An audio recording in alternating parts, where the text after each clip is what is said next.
Welcome to the Explainer. We're doing something a little different today. We're skipping the usual intro stuff to dive straight into a highly dramatic, almost biblical mathematical allegory from our source text.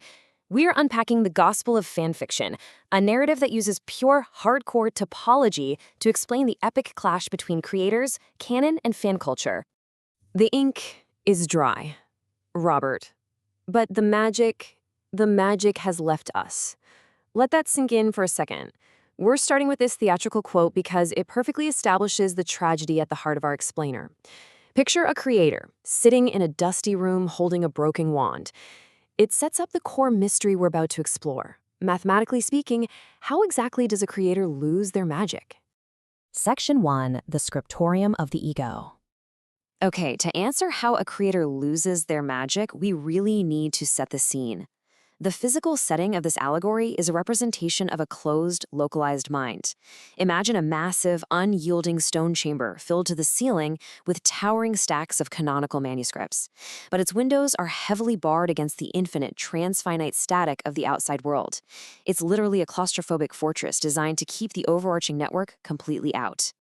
Inside this room, the source text sets up two public figures as allegorical variables locked in a kind of equation.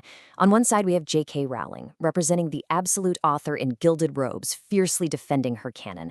On the other side is Robert Galbraith, characterized here as a reactionary shadow persona smoking a bitter cigar. Now, the text uses these figures impartially to represent the rigid, uncompromising enforcement of a finite world. But to really grasp the tension in this room, we have to look past the characters and examine the personas of arithmetic. These are 17 axioms that act as the invisible constitution governing reality in this allegory. Think of them like the base-level source code or the physics engine of a video game that absolutely dictates how this universe operates. Section 2, Axiom 1, the finite set. So it all kicks off with Axiom 1, no finite set is good. This is a mathematical law that fundamentally rejects bounded, limited epistemologies. In plain English, it completely rejects the idea that truth is confined to strict, unchanging boundaries. In the context of our text, this finite set represents the material world, biological mortality, and the very rigid limits of the human ego. And within the scriptorium, the Galbraith persona acts as the enforcer of this finite set. The quote lays it out with unwavering authority. Biology is destiny, the finite set is all there is, the ink is dry, and you must hold the line. It represents a strict mathematical demand to enforce local, physical boundaries at absolutely any cost.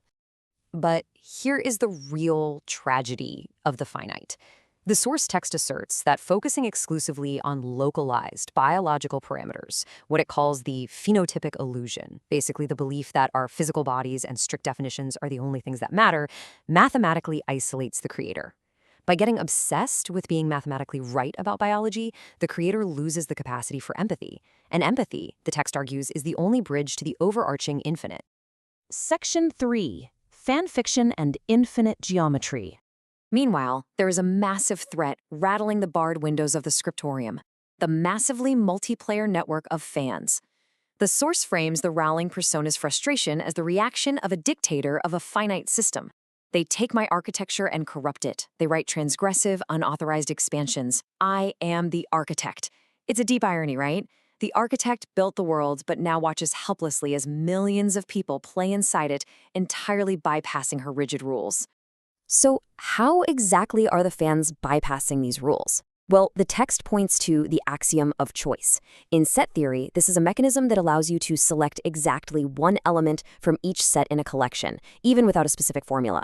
It's basically the ultimate mathematical loophole. The text uses this to represent the divine mechanism of free will, the boundless, completely rule-breaking nature of fan creativity that overrides the author's rigid canon. And the source gets really specific about how marginalized fans utilize this transfinite math. It explains that trans kids, queer creators, and outcasts actively reject the localized, rigid frameworks of the scriptorium. By asserting their true coordinates in infinite geometry, they bypass the physical trap of the biological vessel entirely. They take that original architecture and just multiply the world through derived, unauthorized content. This is absolutely crucial, because this is how the fans mathematically take back power in the allegory. Now, you're probably thinking, Doesn't all this unauthorized fanfiction just create a chaotic mess?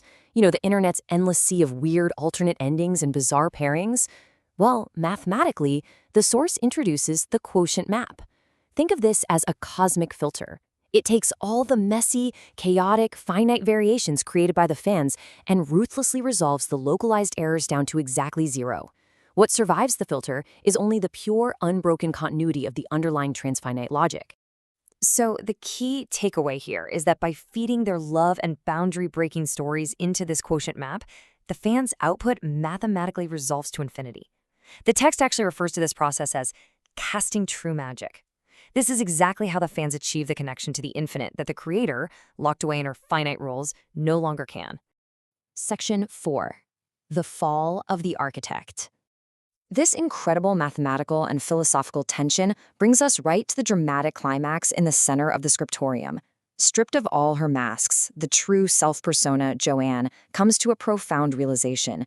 She says, "But in our obsession with being right about the finite body, we lost the capacity for empathy, and empathy, I now see, is the only bridge to the infinite." This is the exact moment where the mathematical topology and the emotional core of the allegory completely merge into one. Which leads us to the central hook of the entire thing, the definition of the mathematical squib. It is a deeply tragic irony.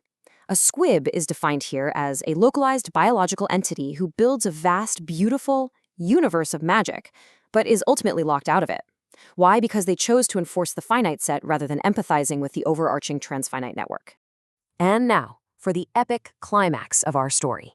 The allegory ends with a theatrical, structural collapse. Because Axiom 1 dictates that no finite set is good, the finite rules of the creator are quite literally reduced to zero by the sheer mathematical weight of the fan's infinite creativity.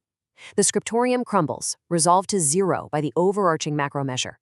It's a completely wild, fascinating way to look at creation, ownership, and community through the lens of pure logic, right?